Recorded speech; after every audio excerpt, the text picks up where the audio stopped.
Having said that, though, was there ever a day way back when where if you could have looked into the crystal ball and saw your career and thought, wow, I'm going to do that? Are you kidding me? Yeah, that was like when, in business, the first time you start with a little parts store and you say, someday we want to do $1 million worth of business. It's the same as saying, someday I want to win a championship. Well, you win a championship, then you win another one. And it's just like you're living the dream. You know? When you look back, you say, I can't believe I did that. Well, I'm sure he's in the same realm, but now he's having a tough year. I'm sure he puts on a good facade, but mentally it's got to be wearing him out because he didn't win a race in such a long time. And you know he's better than that, but it's got to be in his mind. Well, as Paul Lee comes up on the line. Well, Paul Lee's having some problems right there. He couldn't get the car in reverse, so it looks like he's going to just take it to the other end. Tough break. Big Jim ain't happy. I've seen that look before. I've ran from that look before, trust me. You grew up with that look, right? Oh, yeah. Where's your first memory of that look come back? I got feel another therapy session coming on next week. You can come out from behind the curtain now. That's okay. And so that's going to leave Blake Alexander. I've never seen your face so red, Mike. Well, I can tell you one thing.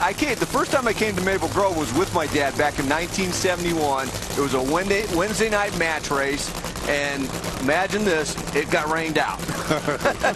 What was it? They can't pick the right week here. I mean, we keep moving it around, and it just, I don't know, the rain's supposed to be coming again. When's the first year you came to Maple Grove? Rick just shut him off. Oh, no, now he's saying, all right, you can go. In the 60s, but alcohol funny cars in the 70s, we used to race here a lot. And boy, by 11 o'clock at night, I remember how many times I blew the blower off and we'd be laying on the hood backwards because the air got better, the moisture came in. Louis Bloom was here announcing, and you know, with Tim Richards, we win the race and go whee, boom, and then the blower's laying on the hood, and but you know that's what Maple Grove did. The air came in and you flew. What do you do with those blowers once you break them? Well, in those days you didn't break them that bad, and you could rebuild them sometimes. But not. But they were only 2,000 then. Now they're 5 or 7, so a big difference. 23-year-old Blake Alexander makes his funny car debut, runs a 4:18, 267 miles an hour, gets himself into the top 12, and doing so pushes Tony Pedregon down to 13th, and Jim Head is now 12th, the temporary bump. Well, the conditions are good, but he got the car right down the racetrack, and you see the car just kind of rattled the tires a little bit, drove right through it. Car wanted to drift over towards the wall. Blake makes that adjustment, and it stayed stuck. Shut her off just a little bit before the finish line, but nice job. But the funny story of that kid, I saw his father up in the pit area, and when I was like in my career, this kid was like 6 years old, and he took a picture with me. And his mother's bringing the picture for me to sign for him, and now he's driving a funny car. So it's funny how things change.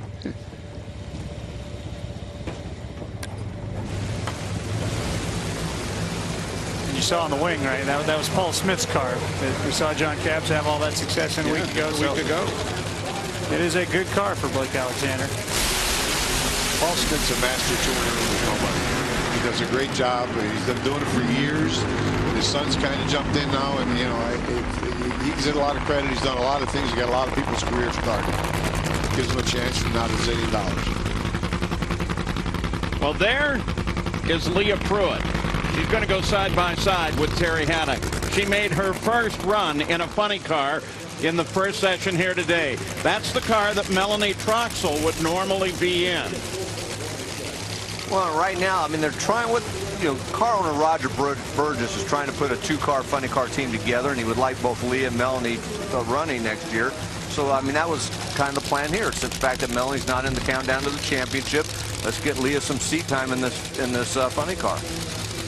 And she has some limited seat time, not just the testing, but a couple of years ago, she did attempt to make the finals at Pomona, did not qualify. So, you know, in my mind, she still hasn't made her debut because she hasn't run in eliminations yet. Just like in my mind, Alexis DeJoria last week didn't qualify, so she still hadn't made her debut. But that's just me. I don't know how the rest of you guys, the aficionados, feel that way. Well, this is how I feel. Pro Mod winner Mike and me to jump on the Nostalgia Funny Car champion.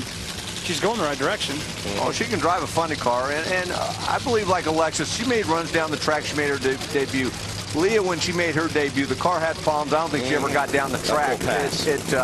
it blew up on one run and then smoked the tires on another run. So it never really did anything that you could really say, you know, showcase her talents there. She's done a lot, like you said, in Nostalgia Funny Car, Pro Mod. She can drive a race car. This is a different application here, but I think she can definitely do it. Just a matter of getting used to it.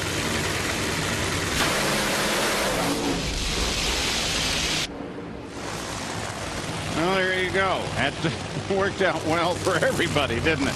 No change, of course, at all. Well, let's take you down to the top end once again, and look at here. Blake Alexander. Paul Page here with you. In fact, the whole gang's here with you. Congratulations. You got that thing down the track. You're making your debut this weekend. Thank you. I appreciate it. Thank you. What was that like, having to hammer that thing down the first time? I don't know. I was just doing another test lap. I didn't think anyone was next to me. Well, no one was next to me, but I wasn't going to think about any of the other stuff other than trying to make the person who I drive for happy, trying to make my sponsors happy, and I'm trying to still have fun because I'm 23 and I'm driving a Feel Funny car and I'm definitely enjoying it. Well, you've done that. In fact, you got yourself into the field at 10th. What's the game plan now? Where do you go? What's the career look like? You know, this weekend, our goal is to put on a good show for Auto Plus, put on a good show for the fans, and then from here, you know, I'll do some talking with my sponsors at the end of the year. I'm still driving Larry Mearsh's A-Field Dragster and plan to do well with that, plan to do well for X-Side in that, and plan to do well, you know, it's just an effort that we're trying to put together, and I'm not driving one car this year, I'm driving 3. But I think I can get in any car and drive it, and I'm having fun. Living the good life. Blake, thanks for spending the time with us. And no problem, Paul. Nice run. Thank you.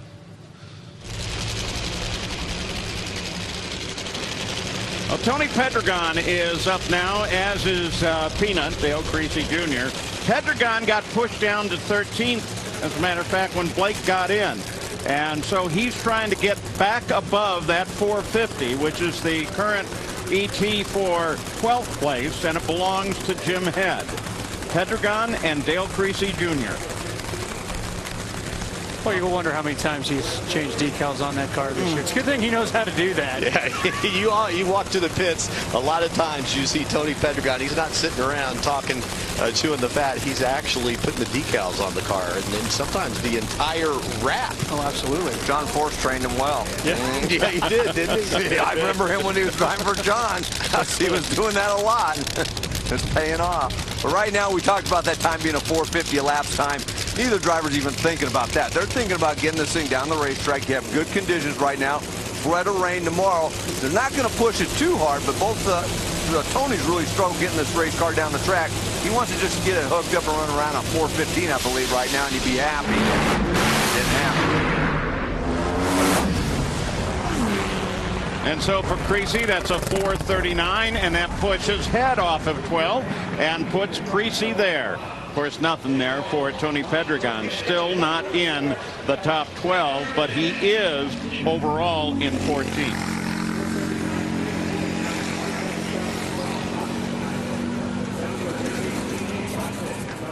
Guys, how's it going?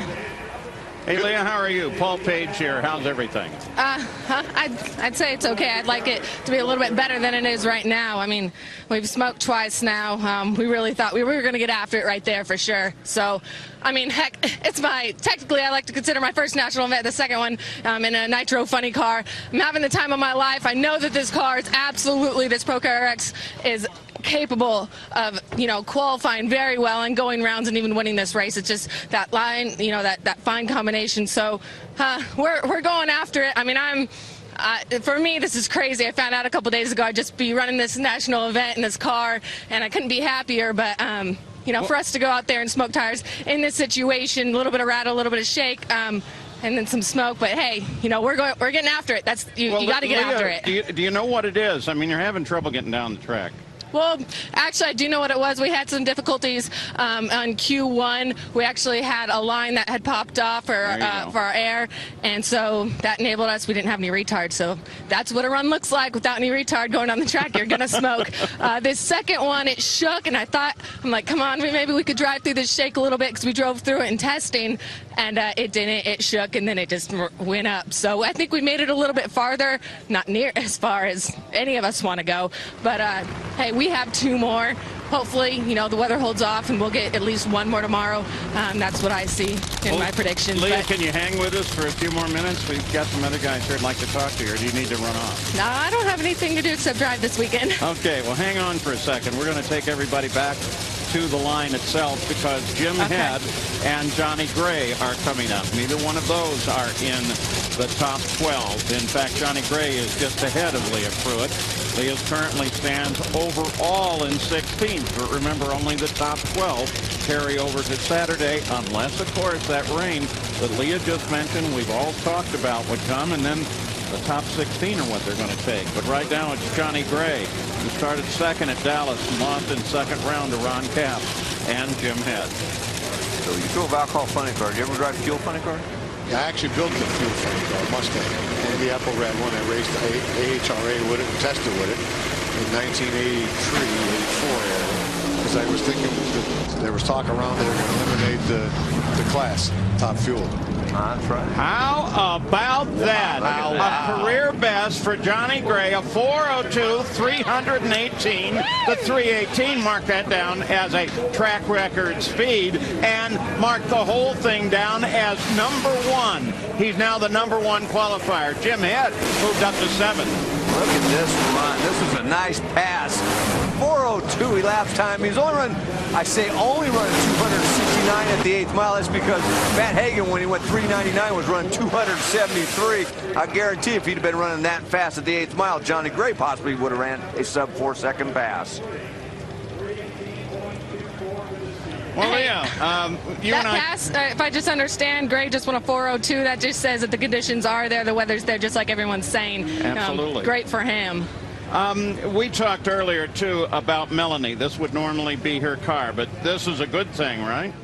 Yes, this is her car. This is her team. Absolutely. I'm just fortunate enough to be able to be out here. This is our last ProCare RX race of the year. The remaining 3 races are in and out and on the West Coast, and those are mandated for Melanie to drive, and Roger has the ProCare RX races. And, you know, he thought, and we set out at the beginning of this year, or when I signed on, that we wanted myself to be in a funny car at least 1 race this year, and it came up upon us pretty fast, and he made the executive decision that this is what's going to happen, and everyone is on board with it, and Melanie and I were absolutely fine. She's very supportive, and our hopes is that we can get some attention and let people know that we have 2 funny car drivers at R2B2, and that's the goal for next year, is to really come out with 2 teams. So this is definitely her team and everything. This is her car, and yeah, you would like to come out and debut your own stuff and do what Alexis did was amazing. She had the most awesome debut when it comes to PR and marketing wise, and that's something I hope for one day, but not everything goes the way you want. At the end of the day, I am racing Nitro Funny Car at an NHRA full throttle event, so you can't get much better than that. I mean, I'm very pumped, and the way that everything went down is just fine, so I'm okay with it. Hold on 1 second. I'm going to give you 1 second to catch your breath. I've never driven a Nostalgia Funny Car, a Nitro Funny Car, a Pro Mod car. You kind of mentioned it already, but this opportunity, yeah, you're fired up about this. I'm totally fired up. This is exactly what I've always, wanted to do. And the circumstances, sometimes you can't control the circumstances, and I think that's what this is right now. Yeah, I've driven quite a couple different vehicles. And by the way, it was Beckman and Aren. Beckman moved up to 8th, and Aren moved up to 5th. Go ahead, Leah. Put down the full throttle. Put down the full throttle. I'm sorry, I'm up on the chip. And imagine what my run would be like if if we actually made a full pull and we were, very secure in the race. But going back to that Q2 right there, I told myself before the run, I said, pedal if you need to, and I went out and I just taken it just a little bit too far, and I didn't get after it. And at the end of the day, this opportunity came pretty quick. I don't have the 50 runs, like some of the other people do coming in, and I'm taking this the way I know how to drive. So yeah, maybe I might have pedaled it or should have to get a quicker number, but I think the bump when I was running was a 452, and I don't know if we would have ran that if I had pedaled that, at that point in the track. I mean, I'm still learning. I think every driver is always still learning. They're just, in different stages of their game. I'm still learning, but I'm happily learning.